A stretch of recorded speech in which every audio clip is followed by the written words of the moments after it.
and welcome to Supercharged, episode 195. I'm Adam Dotches. And I'm Tommy Hutton. And we are joined today by the voice of Vocaloid Ruby. Her name is Misha. I was going to say those things in a different order, but I wrote them down wrong. But Misha, hello, how are you doing?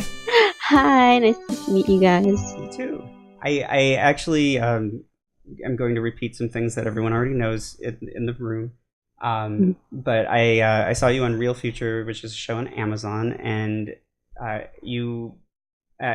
hadn't ever really... I know kind of how, I guess, Vocaloids work, but I'd never known the culture behind it that well, or what the process was that went into it. And it made me very curious to learn more, which is, I guess, kind of how we ended up here today. So I wanted to ask you a little bit about what the process is of creating a Vocaloid and all of that, but also you have kind of a unique story in terms of how yours came to be, because there's some controversy over all of that. So I will stop summarizing what you've been through for the last few years or more. How long does it, let's start there. How long does it take to actually make a Vocaloid? And what is a Vocaloid? For yes, people that that's don't know? Probably that's a better way to start. Is that? So a Vocaloid is a piece of singing synthesis software that works in a way like MIDI instruments work. So you have a program, and you, just like a MIDI, you sort of input every line that you want directly onto the interface, and then instead of, like a music instrument note like a piano, it comes out in a voice tone. So, and from there, you're able to input lyrics, and the Vocaloid will then sing the specific word that you want them to say.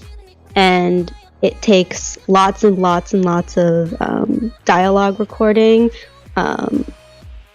recording specific words, things like that, vowel sounds, all that kind of stuff, to make it so that you can replicate as many words in the English dictionary or any other language like Spanish, Japanese as possible. It's basically getting a base for the voice. So when you're recording, you said dialogue. So does that mean that you have recordings of like you're just speaking, or do you sing? Like how does the singing quality happen? Is that completely synthesized? Well, typically you don't want to do it in like a speaking tone per se. You kind of want to sing the dialogue that the script that you're recording. Okay. Just to give it that more melodic sound. And the recordings that you're doing is again, you're trying to get as many phonemes and voice word combinations as possible. So what's the difference between recording something like, I mean, obviously the melodic sound of the speech or the words, what do you do that's, I guess, different from making a text-to-speech voice? Because I've actually been through that process, which is, I'm sure, not as complicated, but nowadays you can do very small amounts of text to get a decent voice going, but it feels like a long time, even if you're recording like even 2 minutes of audio, just trying to get it right, pressing record and hitting stop at the right points, making sure you don't get like keyboard sounds, or I don't know, this is me sitting in a room doing it myself, but it takes a long time to just get through like 2 minutes of audio or 10 minutes of audio, and I'm assuming you're recording way more than that, because some of the really fancy thousands and thousands of combinations. I don't exactly know the process behind a text-to-speech, but for us, it's more, you're just recording tons and tons of scripted lines, either just interesting combinations of vowels and consonants, and you're just recording over 1,000 different ways to do it, because the difficult thing about English is that there's just so many words and so many different pronunciations of words. So, unlike Japanese, where you really just have a set few vowels and consonants, which makes that side way simpler because you're just recording a few not nearly as many things. English, on the other hand, is definitely way more complicated just because of the complexity of the language. Yeah, and I've done this, maybe becoming obvious at this point, but I've done quite a bit of work with text to speech in terms of, I guess on a lot of ends of it, but it's the English voices to me always sound worse than all of the other ones. I just assumed it was because I can tell when it's messing up or when it's not pronouncing something naturally. But that when you're saying this, I'm like, oh, you know, but when I'm listening to German or Italian, I mean, even some of the foreign voices pronounce the English words better with an accent, which is interesting. Yeah, that's actually been one of the goals for what we've been trying to do, is trying to make a script that most accurately gets English across in a way that's as not weird sounding to an English speaker as possible. I mean, it's definitely something that you notice more because you're an English speaker, but it also just, in most cases, has to just do with the language complexity. I mean, again, Japanese, while it doesn't sound perfect if you're a native Japanese speaker, but it's a lot less awkward per se. Like, there's things like consonants that sometimes get lost, but generally speaking, it sounds pretty similarly close compared to English. But that was one of our goals, was trying to, because for Ruby we were working on a entirely new phoneme script, so trying to get the pronunciations and all that as close as we possibly could. So you've basically got this base for this thing in this program, Vocaloid. So what is Ruby? How does this happen in terms of, it seems like you're creating a character. So what happens now that you have an established voice or established base for this voice? So once we've kind of heard what the voice sounds like in the program, from there we just went ahead and designed a character, trying to adapt it a little to the voice. I mean, trying to adapt it to the voice as we could. And we just kind of had themes in mind, what kind of image we wanted them to have. Something youthful, something a little sporty, and then from there we would just go ahead and start creating designs, a few drafts, and then we move on, choose the ones that we thought looked best, run through a few tests, and then finish up with the illustration, a complete illustration. Now, with your voice acting, is it something that's you just recording your voice, or are you giving a performance and basing it off of something different than what you normally sound like? Well, in some cases, I think it depends on the person and what they want. Some people just go ahead and record it exactly like their voice would sound if they were singing. I put in a little bit of voice acting for it. Like, I, changed the tone of my voice a little bit just so I could get something that wasn't completely similar to me, because that's just the way I wanted to go about it. Because before I'd even gotten into Vocaloid, I was part of a different vocal synthesizer community, which was called Utao, which was created by Amaya, and he basically made kind of a free version of Vocaloid, if you could say, and you can input your own voice. It's a completely free, and you can go ahead and anyone, you, Tom, like, you guys could all do this program yourselves, and you could have your own kind of Vocaloid synthesizer as well, and that's where I came from. So I already had a little bit of experience of what I wanted the voice to sound like. What's that program called? It's called Utao. Utau. I have to look that up. So basically, okay, so now you've got a voice, you've got a design. So what happens then? So what are Vocaloids? Are Vocaloid stars? So then after that, you just you double check all the phonemes. You run through dozens and dozens of tests in the program to make sure that everything is coming out correctly, that there's no glaring errors or glitches when the voice is actually rendering and singing. And from there, you go ahead and release it after it's gone through multiple checks, of course. And then who owns it? Like, how does the community engage with it? And tell us about this community and how you got involved with it. Well, it depends on the company. Some companies have strict usage clauses where they don't want you doing any commercial work and by commercial I mean, selling any of the work that you make with it. Some companies are less heavy-handed. I mean, generally speaking, for any company, if you want to release something like an album with a Vocaloid on it, they want you to contact them and let them know that you're planning on doing it. But generally speaking, if you're making a song and uploading it on YouTube, just because you want to share your music, that's all fine. And you own that music. You don't own the character, but you own the music that you've made with the character. And some companies will let you say that if you want to sell it, they'll let you say, oh, I'm using this character. Some companies are a little more strict and they don't even want you mentioning the character. You could upload the music and say it's all yours. They just don't want you saying I made this with X thing. It really just depends on the companies. Most aren't very strict, but there's definitely one or two that are a little more heavy-handed with their usage clauses. But if you created it with the Vocaloid, generally speaking, you own that music. That is your music. So if you, just to, I guess, give an example, since Hatsune Miku is the most famous Vocaloid in existence, what are the restrictions around using her image? If you're creating music with her, how does that go?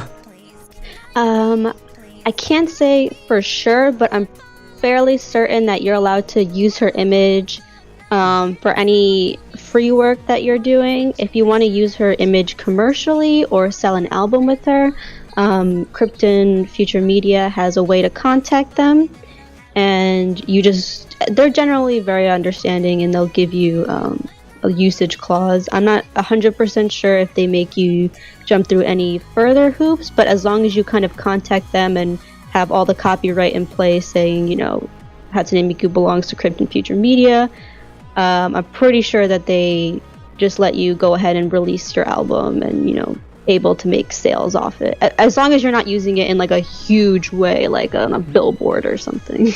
Yeah. I also, the image is an interesting thing to me because it's a huge component of how I think people connect with the whole the Vocaloid movement, and I'm curious how you watch videos of Miku and other Vocaloids, and there's dancing, there's all this right. It's pretty complicated motion capture animation for just someone going out and deciding to make this as a hobby.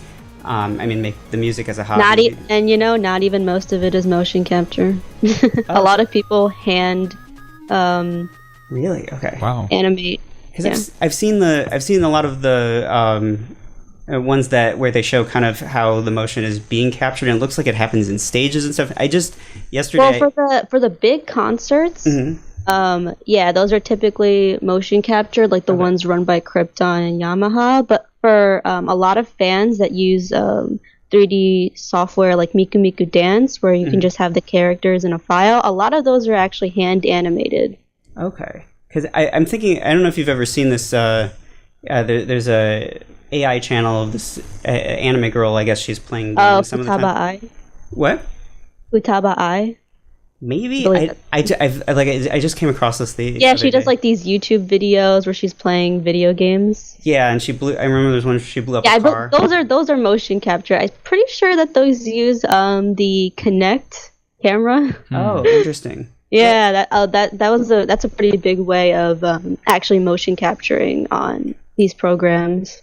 Yeah, I did my first motion capture animation yesterday, and it wasn't with this. It was I hand drew something and ran it through Adobe Character Animator. But I've just been much more impressed with the Vocaloid stuff. Not that Character Animator is interesting because you can do it with a webcam, but it's just the amount of technical aptitude and work and all of this that goes into it's such a it's a complicated, specific, hard thing. And for so many people to get involved with this, it's really kind of crazy and cool to be able to just inhabit a character like that. So I get the motivation, but it's just every time I think about or look into how the Vocaloid community makes stuff, I'm like, wow, I don't know where I would find the time. It's definitely a labor of love. Yeah. Just the whole, because there's so many components to it. A lot of the times it's definitely a group effort. Like you have somebody composing the music. Typically, They're also writing the lyrics, so not all the time. Sometimes they work with someone, and then some people, not only are they composing their music, they're also tuning the Vocaloid in the program, which adds a whole nother component. And then you also typically have an artist helping you out, maybe making a full video, like a full PV, sometimes just drawing an illustration, and then, of course, like releasing it. But that's honestly one of the things that is what makes the community so strong, because it's like everyone is involved on some level. Everyone is a part of this thing being huge. And I mean, again, like if no one's using Vocaloid, then it doesn't go anywhere. It's just a piece of software. Yeah. It's not like it's a multimedia, like, you know, it's not like it has like an anime, a video game. I mean, now it does. It has like video games now, but back in the day, it didn't have anything except just, do people want to use it? And the answer was yes. Because at the start, it definitely felt like you kind of like owned your own virtual idol. You know, you were a producer. And that's one of the big things in Japan, not just virtual, idol culture in general, and the thought of, you know, like having like this person that you're supporting and, you know, as a fan, and that kind of culture definitely was instrumental in making Vocaloid as big as it was, because a lot of early Vocaloid works were centered around this idea of being a producer and being, you know, like, I own Hatsune Miku and I'm going to make her sing songs, and this character is going to feel happy that I'm putting in all my time, and you know, it's like making up like this whole internal story about if I'm making her sing, and she would be happy that I'm spending my time and effort making her sing. I mean, that definitely sounds like a Japanese mentality there of like really embodying that character in that way. It's I guess, how do you end up in the Vocaloid community? Yeah. Because I can understand, like, nowadays if you went to concerts or events and whatnot and you meet people that way, but are people like joining forums online, looking for help as they're trying to start meeting people? Like, how does that happen so everybody is participating in way back in the day, like in 2009, forums were the big thing. People would just come together as fans, talk about their favorite songs, and one of the things that even as a viewer you always felt connected, because a lot of the music was about viewers and about people being fans and about having the support of people that wanted to also listen to Hatsune Miku. Because I mean, you can make a song, but if nobody wants to listen to it, then, and one of the great things about Miku was that you had a name attached to your song now. It wasn't just like, I'm making a song out of, you know, my basement, and you're going to pray that somebody knows your name and listen to it. Like, because you can tag Hatsune Miku, if someone's looking for Miku, someone can find your song. So she was also kind of like this way to also get your music out there and seen by people who just wanted they just wanted to hear Miku's voice, but because of that, now they also have to listen to your music. Yeah. It's interesting how many different kinds of music are out there too.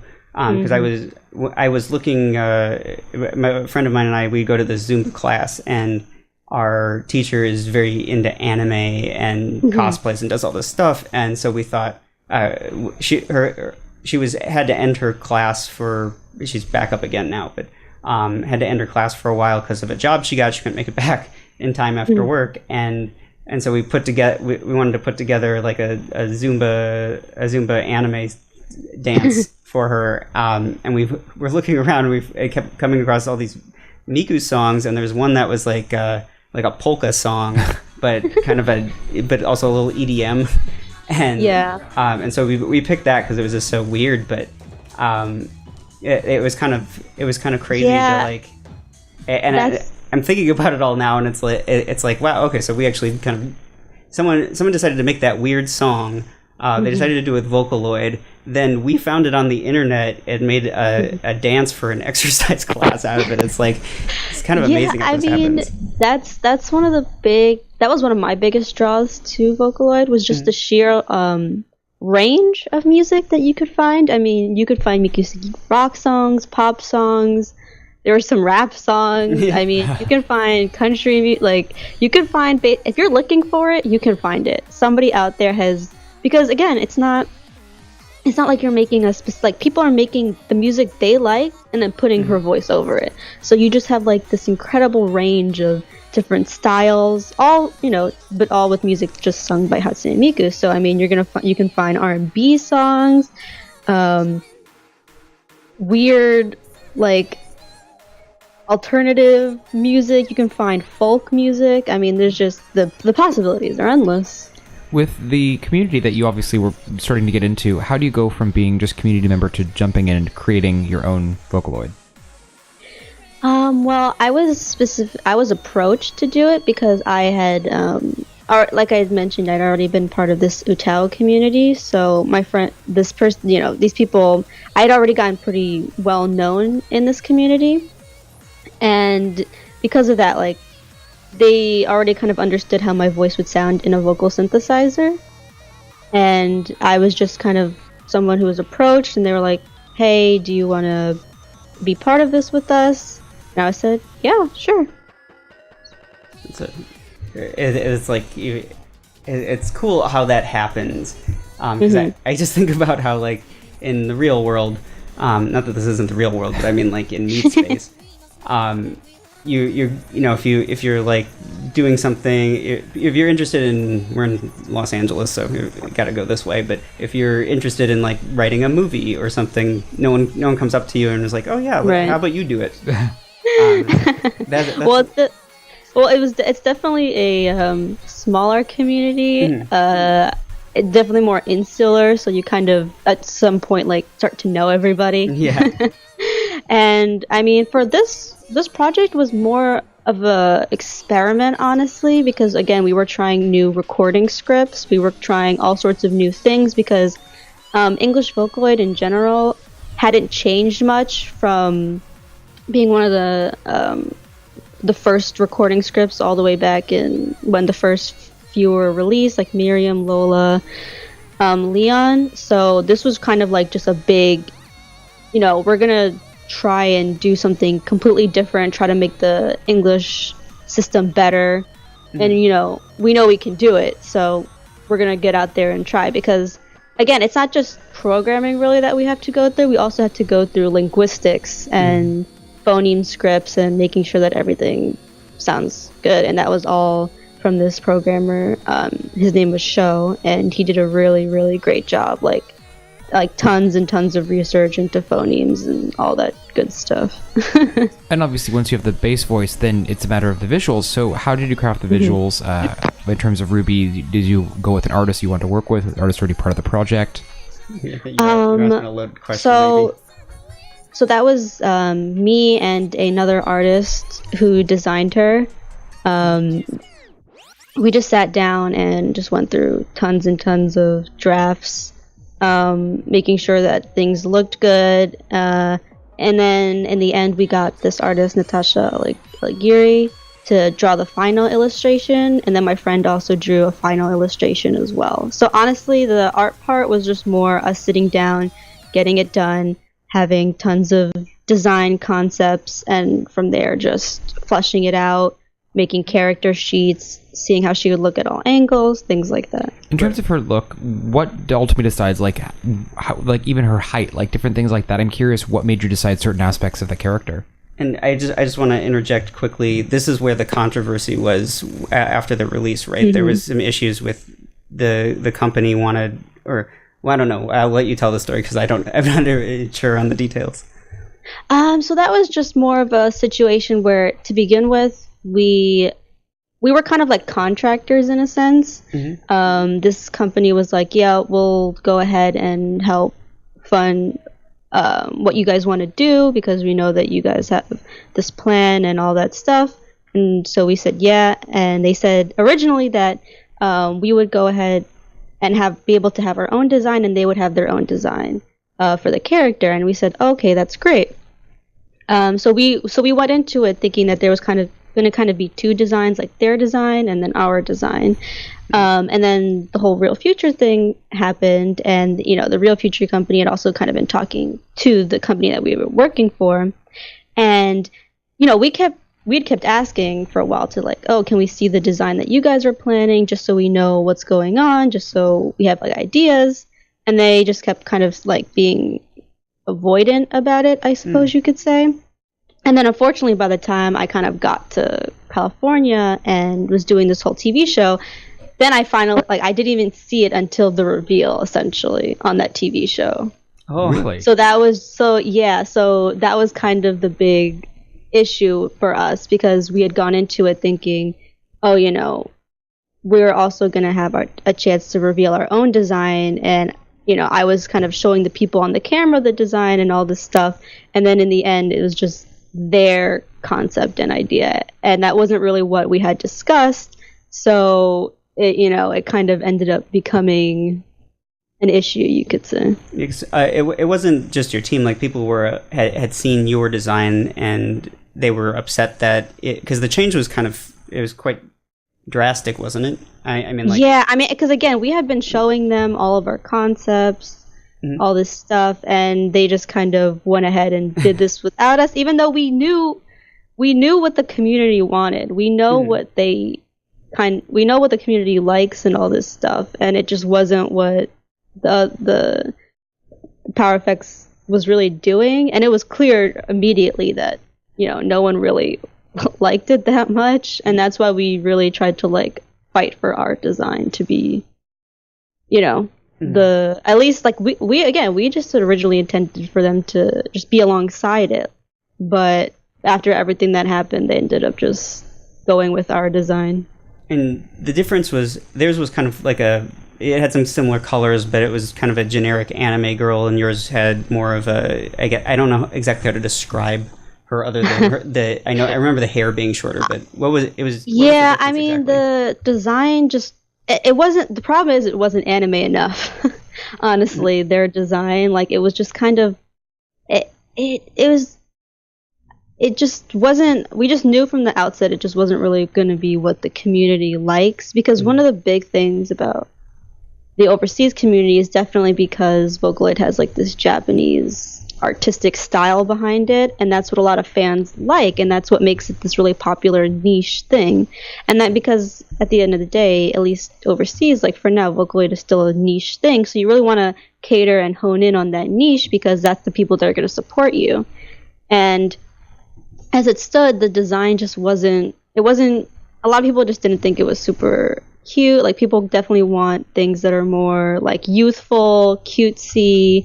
Not everyone, but generally speaking, I mean, that's why like Hatsune Miku is so incredibly popular, because she's like this very cute, just in a skirt, schoolgirl aesthetic, and that's, you know, a lot of people find that very attractive, especially in like these anime communities. So we just had a better concept / idea of what the fan base was going to be looking for. Yeah, and I guess it wasn't like a Vocaloid of pink so much as yeah, exactly. Yeah, some people had just like, it looks like pink, and I mean, it is what it was. Yeah. With your character design, I'm curious, can you walk us through just some of the brief things you wanted to hone? Like, how do you design a character? You obviously want to, you said, balance the needs of the community, but then obviously you had a personality. You said you put some thought into the voice acting with it. So I'm curious what goes into the creation aspect. Okay, so for us, our big theme was sporty. Like, when we go into designing characters, yeah. I was trying to figure out how to describe her. Yeah, I mean, for me, at least, when I design a character, and my friend as well, like, we went into it thinking we always want to start with a theme, because that's going to help guide anything that we come up with, and that way we're not just like throwing things at a wall and hope it sticks. So once we had a theme, we could go around and, well, what's a typical kind of sporty look, right? Like shorts. So we definitely want to go with that. We wanted sneakers. Like, we wanted something that, you know, you could easily like dance in. Like, we wanted one of the things you always want to go into with character design is, are you telling a story with the character's outfit? Like, can you see their personality in their design? And following that, we just, you know, like sneakers, shorts, Letterman jacket, all those things just ended up being along the lines of what we thought like a sporty look would be. And it's kind of funny because just looking at I'm looking at it again right now, and and looking at the difference between their art, which there's not a lot of, no surprise, and then what you did or what your team did, I mean, you can really see what you're talking about, because there's just a lot to work with. You can see the opportunity to cosplay, whereas with theirs, there's like, she kind of has a shirt on. I mean, it's like the hair is, I guess, unique, but it's just looking at it again, I'm seeing that's kind of the Americanization you were talking about, in the sense that it's kind of like, let's just not put too many clothes on her and we'll leave it at that. Right. I mean, that was another thing we wanted to kind of another thing is I'm a big believer in simplicity. Like, I don't like putting a lot of things on an outfit. Mm-hmm. Yeah. Because I'm always kind of thinking about, like, well, if someone was gonna cosplay this, like, how difficult am I making it for them? Mm-hmm. And I know that some people, like, don't mind, you know, they'll go any mile for the characters they like, but I'm also trying to consider, like, keep it simple, you know, kiss. Mm-hmm. Keep it simple, stupid. Yeah. That's the design philosophy I always kind of stay by. So yeah, that was a big consideration for us as well. Like, how hard would it be to even replicate this outfit? Like, can you memorize this outfit? Can you easily be able to draw it from memory? Because that was always a great strength for me of Hatsune Miku, is that her outfit was something so simple to remember. Like, it wasn't anything too complicated. It was great it was easy to simplify. And I always thought that was one of Hatsune Miku's strengths. So yeah, and I think you guys really nailed it in that regard, because I mean, with Miku, while it is a simple outfit, there's some work I think you would have to do to kind of put that together. I feel like with Ruby, anybody could see a path to making that costume. It's very accessible, and at the same time there's enough detail and enough interesting, unique style to it that you really do get an idea of her personality, and it doesn't feel boring just because it's stuff that the average person would have easier access to, which is great. It's like this perfect harmony of that. How do you choose How do you choose the color palette? Because it's clear, obviously, she's got pink hair, but then you have this interesting, like, mix of, like, darker reds, but then these really bright greens that pop. Was that thing that, did you intentionally look for palettes that would define her personality, or were you looking for stuff that would balance with the pink hair? Balance the pink hair. That was actually one of the first things I knew I wanted, was pink hair. So after that, I just looked for colors that I knew were gonna go well with everything. And I like simple color palettes as well. Like, I didn't want more than 3 major colors in the outfit. So that was just going to be red, white, and the purple, and then just adding little tones to it with, like, the green, just not everywhere, just in little places that would make it pop. And that's just my sort of design philosophy. Yeah, and I like that. Red and green is not my favorite color combination, generally speaking, but because you have you have different tones of red and pink in there, and then the green is kind of like there's more blue in it, and it gets into, I guess, that teal or aqua category. I never know which is which. It's like I just having dealt with those colors myself, it always drives me nuts when people want Christmas, because it's dark green, dark red, and it's, you know, it's vomited everywhere into society for 2 months at the end of the year. University's colors were red and green, which is why would any school pick that for colors? Or blue and green. Because a lot of the time red and green is more green than red. Yeah. So, like, red is usually like the accent on the green, and I prefer not that.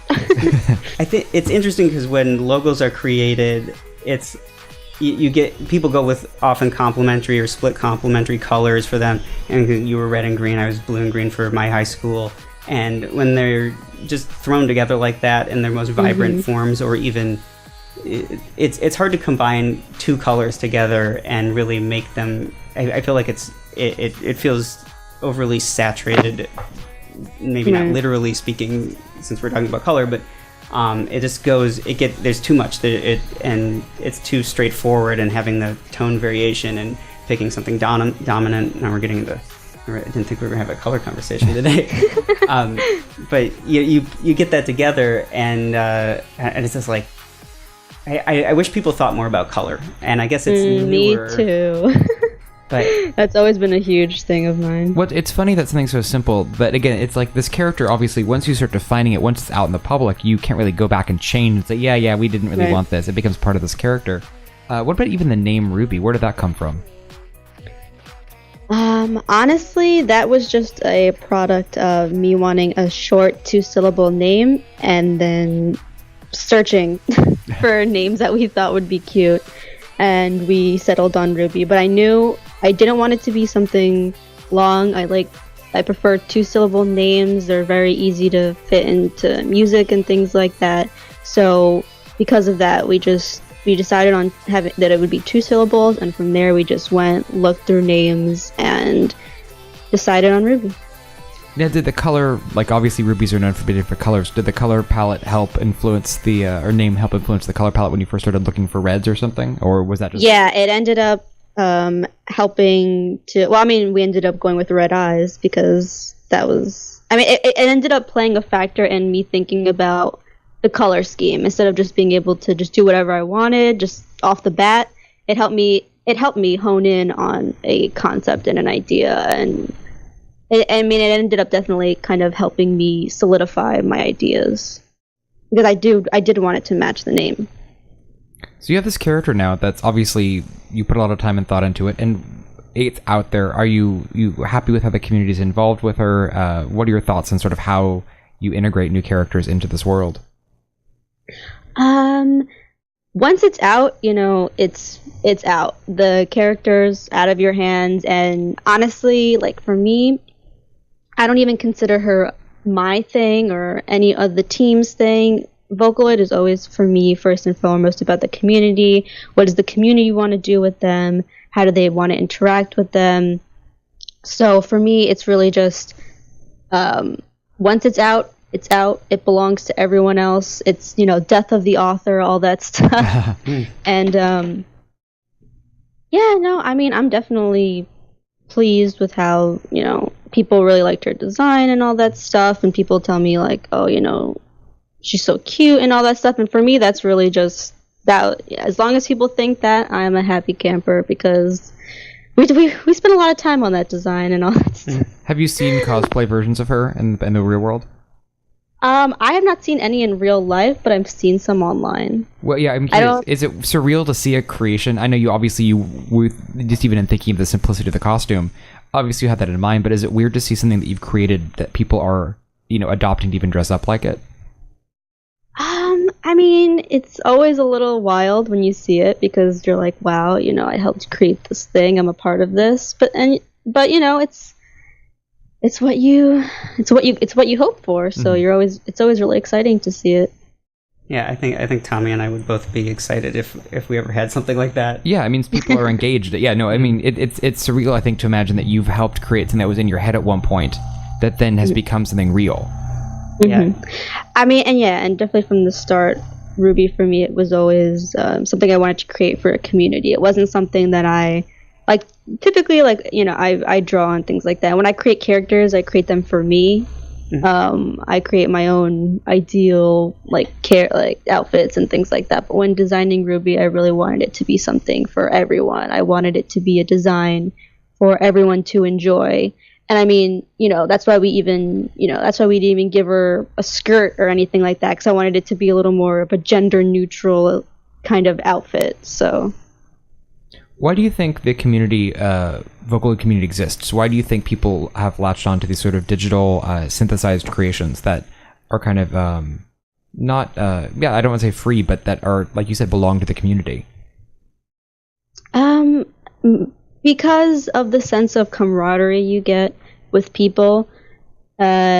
Once you're in these kinds of communities, it's all about sharing music and helping get, people's music out there. For me, that was always one of the biggest things. Like once I discovered Vocaloid, I just wanted everyone to listen to this amazing music because it was unlike anything I'd ever heard before. And something just takes a hold of you and you just become so eager to share it. And you just want people to listen to these cool things that you found, and you want people to appreciate them because you know that there's all this hard work that was put into them. And that's why even being just a fan is so engaging, because you really just want to go out there and share. You want people to appreciate these amazing creations, even on a level that's, to me, beyond things like TV shows and anime and manga, because those at the end of the day are still these multi-million corporations behind them, all these these extraneous factors. But with Vocaloid, it was really just the fans. It was really just, can we get our favorite things out there? Like, no one else was, behind anything. Like, the companies, Yamaha and all of them, Yamaha, Krypton, they just were hands off. They let people create whatever they wanted, and because of that, like, there was like this real sense of, I want to help this person's music get out there. I want to help this artist art of this character get out there, and you just really felt interconnected. And I think that's one of the most interesting things that was brought up in the Real Future episode.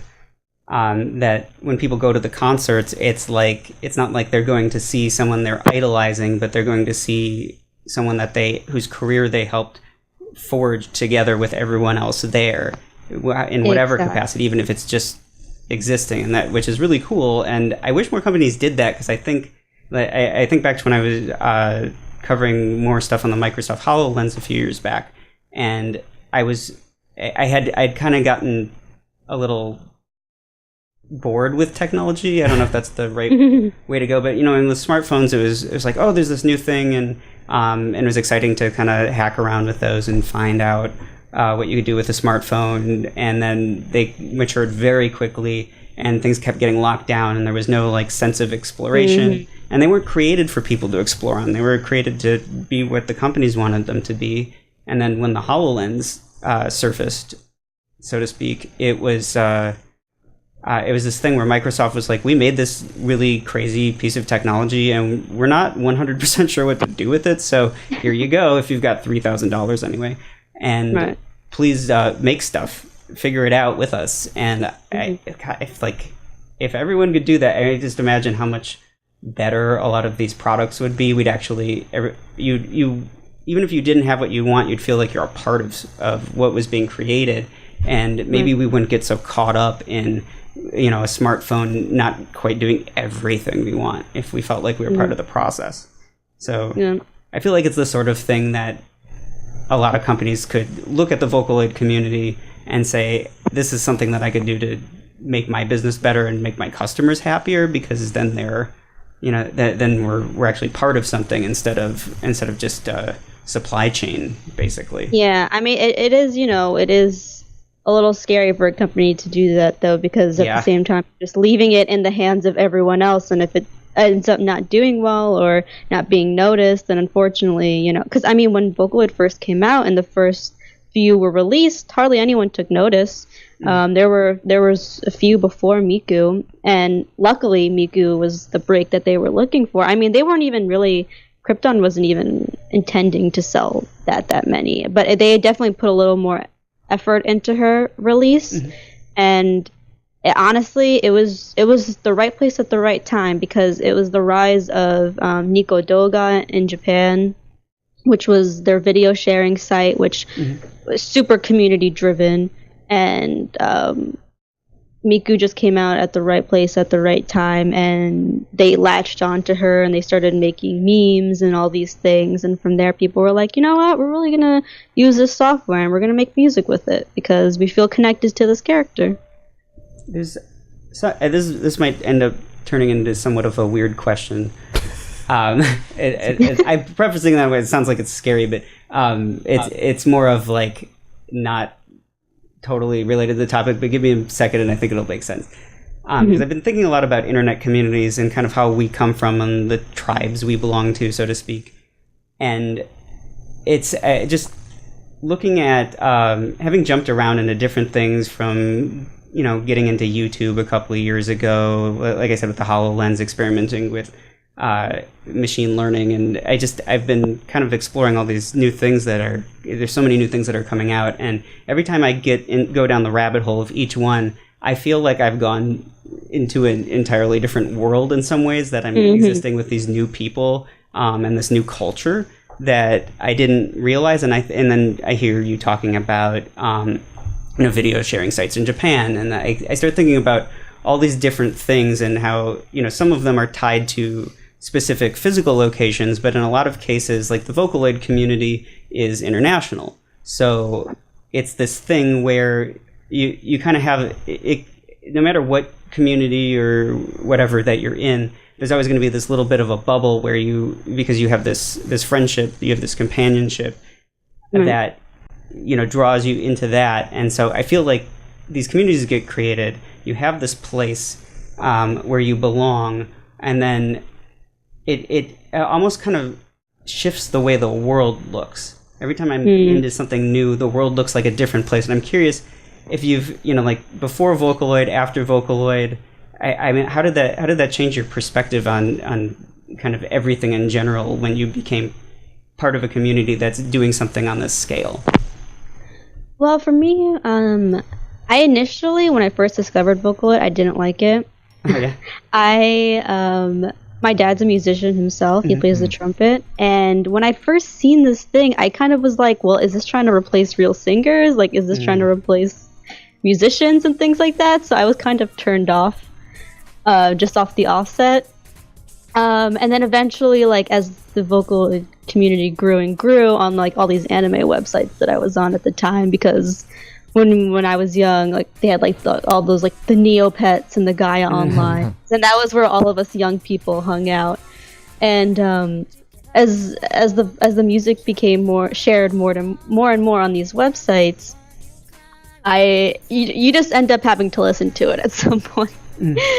And from there, I really started discovering music that I liked, and I understood after a certain point that it was less about, trying to replace anything and more just a different way to express yourself. And from there on, I just really fell into this world of for me, Vocaloid was always, again, about all these different styles of music and these different ways to express yourself that I wasn't really seeing in mainstream music, because, I mean, at the time, I'd only really listened to radio stuff. And once I started finding all these different kinds of music, I was just blown away. I was like, music can sound like this? Like, I was so enthralled by that. And I mean, again, because Vocaloid is such an all-encompassing kind of community. You're in there for art, you're in there for music, you're in there for, role-playing, you're in there for cosplay. There's just so many different layers to it. And because of that, 3D modeling, and because there's so many different layers to that, it's very, very easy to just not go anywhere else. It's very easy to just stay in that community and just consume tons of content all the time. Like, it's just never ending. Just so much stuff comes out that you hardly feel that you have to go anywhere else, because it feels like things are covered. Like, even you don't have anime or whatever, but you have these these PVs, or people basically draw their own 3-minute animes for Vocaloid. So there's just so much stuff that's why honestly Vocaloid is one of the most, to me, all-consuming communities I've ever been in, because there's just so much stuff all the time, and you really can get lost in it. There's definitely people that I've known that have been in the community for 10 plus years. Wow. I didn't even realize it had been around that long. Yeah. Where do you like, I had first found it in 2008, end of 2008. How has the community evolved, and where do you see it going from here? Okay, so the community has definitely evolved in a more commercial way. A lot of famous Vocaloid producers back in the day, when I was just starting out, like in 2009, ended up actually becoming pretty famous in Japan and all that, because that's where most of the content comes from, Japan. A lot of overseas, that's what we call, like, that's how we kind of separate the community. We have, like, the Japanese community, and then everyone else is just the overseas community. Like, we have Spanish fandom, the American, like, English-speaking fandom. We're all just the overseas community. And as it blew up in Japan, a lot of the famous producers ended up going and working for music companies, creating, music for anime, for quote-unquote real singers. And a lot of them ended up kind of moving on from Vocaloid. There's definitely some big name people that occasionally drop a new song, but it's not the content isn't coming out at the same rate that it used to. But despite that, I feel like the fandom still is, at least overseas, like craving music as much as ever. And one of the big things that I've seen just in the past 2-3 years is that there has been a real influx of English producers and people that want to make, English music with Vocaloid and making their own content. And so even though I felt like the Japanese side of the community was slowing down a little bit because a lot of the big name people who got people into it started doing their own thing, I've always felt like now a lot of people from overseas are making their own stuff, because that was always kind of the dichotomy to me in the beginning, was overseas fans just kind of consumed. They didn't really make too much of their own original stuff. And I mean, I don't really blame them. The program was Japanese. It wasn't just Japanese. There were some English Vocaloids, but they just weren't really up to the standard. People didn't really want to use them. And I mean, Miku was the famous one. So people, and being an anime focused community, a lot of people were in it because it's Japanese stuff. Yeah. People want Japanese stuff. So the fandom was always more focused on the Japanese music. And so because of that, a lot of the overseas fans just were consumers more than anything. Not too many people were really going out there and creating their own original music. There was always some, but it just wasn't as big a community in that sense. But now it's definitely getting a lot bigger. A lot of overseas producers are out there making music. Shout out to Yusuke Kira, a good friend of mine. He makes amazing music. I'm gonna listen to him on the pop charts one day. I'll have to get some links from you after we're done.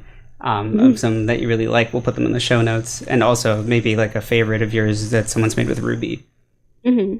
But I'm curious. Oh, actually, I have two questions. I have to remember which one's which. Okay, so if someone is creating a Vocaloid song for the first time, and I'm asking a little bit for myself here because I started playing around with this recently. Do you have any suggestions on, obviously you can go anywhere with this, but is there anything you've learned over your time in the community that, what would you tell people jumping into this for the first time, especially English speaking people, since that's more fledgling these days? Just go out there and make music, even if it sounds bad to you, even if it sounds super like you don't really know what you're doing. Just go out there and do it, because that's how literally everyone else started. A lot of people were making music for the very first time just because they wanted to make songs using Vocaloids, Hatsune Miku. And if you really have this desire, you're just gonna have to sit down there and start, because no one else is gonna start for you. Yeah. And once you get a footing, go out there and talk to people. That is, to me, one of the most important things. Is don't hold yourself up. Don't just make music and post it on YouTube and expect anything, because there's a lot of content out there and yours is probably going to be buried. So if you really want to get a name out there, if you want people to listen to your music, because who wouldn't, go out there and talk to people in the community. One of the biggest places you're going to find people is Twitter, Facebook communities, things like that, Vocaloid Amino apps on your phone. Go out there and talk to people, because I assure you that is going to be the way you're going to get your music out there. And you might feel like you might feel like you're not good at talking to people, you're a little awkward. Trust me, the whole community, we're not, everyone's a little bit awkward here. We're all just looking for music. We want to hear your stuff. Don't be afraid to put it out there, and don't be afraid to try to collaborate with people. That's the whole Vocaloid movement. It's all about collaboration, grassroots. We're out here to listen to your music. Yeah. Get out there and make some.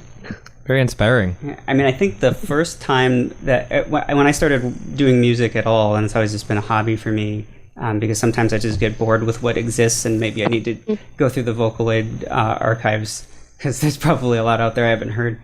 But when I would get bored, and then I'd write a song, and I somehow at one point got into video game music remixes, and I was on the site OC Remix. and was trying to put together my first one, and I got like all this great feedback from the work in progress boards on there. It was like 20 years ago, but it's weird to think that I've been alive that long. But it was really helpful, and then I submitted it, and it got just destroyed by the by the judges or whatever. But I got a lot. I went back and I worked, and people helped, and eventually I never actually resubmitted that one, even though I almost finished it. I've literally like gone back to it once a year, every year, to just fine tune it, and someday I'm going to send it back out there. But it's but I did a whole new one from scratch. I learned from my mistakes, and it was what put me in a place where I went from, like kind of understanding how to compose a song to actually knowing like, oh, this is what I'm doing wrong. This is what sounds like crap to people because I don't know how to mix this thing, or I'm not playing the piano naturally enough, or whatever. I mean, that's why music is so difficult, because there's just so many different elements. It's not even just sitting there and like plunking out a little song. It's like you have to mix, you have to like mixing and mastering, all knowing. I mean, not everyone who goes into it knows any music theory, but I mean, if anyone's out there who wants to start making music, I would suggest reading a little bit into music theory, getting just your feet wet, because it's going to help you a lot, even just knowing the basics. After I realized how bad I was like, I went on Amazon, and I was like, how much money do I have? Because I gotta not suck at this. It was like, so it was one of those moments where you think like, oh my god, I finally got something that I'm good at here. I'm really doing it, and then someone says, no, you're just deluding yourself. I mean, it's the same for art, really. When you start out, it's like you're drawing stick figures, and eventually you just start building up, just constantly drawing, and then you're making full-on illustrations that don't look horrible to you anymore. I think it's the creative process. It's for me, it's always encouraging people to fail often and fail quickly, because as soon as you realize that you're going to suck, everyone sucks at first. Accept that fact and just you don't suck by making it and learning, but you have to do it. Like, people that expect to crap out a perfect first draft are deluding themselves. Yeah, and a failure can be such a good motivating factor. I mean, like, if it's, I think some people probably get crushed by it, and I hope that doesn't happen to people too often. But for me, it was like, I mean, I felt like crap for maybe a week after that, because I was just like so sure I had something great, and then but then after that I was like, nope, I know this is good. It's just not. I don't have it at a place where people can hear that it's good yet. That it's there's something there because I like it. So I just have to figure out what I'm doing that prevents other people from hearing what I'm hearing in my head. And that's the hardest thing with music for me, is that I can really hear what I want in my head, and the instrumentation, the whole thing, like it's all there. But it's such a slow process, especially like I can read music, but I can read music like you could probably read hieroglyphics. It's just really slow, and I've never been able to get good at it. And to me, one of the good things about Vocaloid is also that because you have these characters, you can make stories too, like from your music. So even if you're really not like a super great composer or things like that, people can still be interested in your music as long as you can tell a good story too. If you can go out there and have a story attached to your music and get people interested, even if you're starting out or a fleggling music producer, you can still get your music noticed, because I mean, again, people are also invested for the characters, so you gotta go out there and give them a story too. Yeah, and I think that's the cool thing about this and a lot of technology and art forms and whatever. A lot of the way the future is going with these new ways of expressing ourselves. It's a situation where things are combining, and you can really bring 10 things to the table, and maybe there are 30, but if you get your parts right and screw up the rest, there's still value in it. And it's also a great way, like if you can't do it, you can meet people, and the internet is just, and like I just think of like some of the stuff that I'm working on these days, and how it would be completely unthinkable, like maybe even a few years ago. In some ways, it's like you can just make anything now if you're willing to put in enough of the time, and that's incredible. I mean, all these things used to be gate kept by hyper expensive software, and But now, I mean, God, it's all out there. You just gotta want to do it. Yeah. Okay, so we got to wrap it up. But one, thank you so much for talking to us. Yeah, thank you. This is really interesting. No problem. And two, where can people check out Ruby? What you're doing? What would you like to direct people to online that you're working on, or just general Vocaloid stuff even? So you can, you can find me at on my Twitter at Misha Keat, like a parakeet, Misha Keat. And I'm on YouTube as Misha Bird. You can just type Misha space Bird. You'll find tons of covers that I do, because I myself, I'm talking all this, but I don't make original music. I just do a lot of covers and things like that of other Vocaloid songs, which is a big piece of the community as well. A lot of people do that stuff. My main thing is mostly illustrations, and those are the main places you can find me. That's where all my Vocaloid stuff is. Shout outs to Crusher P, Yusuke Kira. They make amazing music. Gotta give it up to them. And shout outs to Sho, one of the main programmers. Shout outs to Artemi, who helped me with the illustration aspect. So props to all of these folks. Cool, yeah. And I'll get those links from you. We'll throw them in the show notes. For people in the car, I guess, who are not able to type at the moment, but yeah, that's awesome.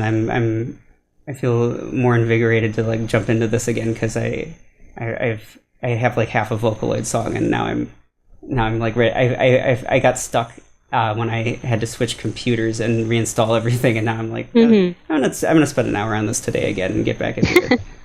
So. Thank you for that. You can do it. Yeah. I believe in you, Adam. Thank you. Yeah, and thanks for sharing all of that with us. That's an interesting story, and really cool to just see more of these communities popping up in the crazy world we're in these days. It's nice to have. It really, technology can kind of be quite a comfort at sometimes when it's not, when people aren't selling your data and all that. True. Yeah, it's nice to focus on the nice side, like the democratization of creativity, which is exciting. Yes. That's always been that's been Vocaloid in a nutshell. Well put, Tommy. Thank you. All right. Well, thanks for listening, everybody. Misha, thanks for being here, and we'll see you next week. Bye. Thanks for listening to this episode of Supercharged. If you'd like to send in a comment or a question, you can do so on awkward.email. You just go on your web browser to awkward.email. It's actually a website. And you can call or text 509-AWKWARD instead if you'd like to just skip all of that and do it from your phone. Also, if you'd like to check out some of our other shows, we've got a lot of great shows now, and we're having more every day, or, eventually. You can do that on awkwardhuman.com/podcast. Go check it out. We've got a lot of good stuff, and we hope that you'll be listening every week. Thanks.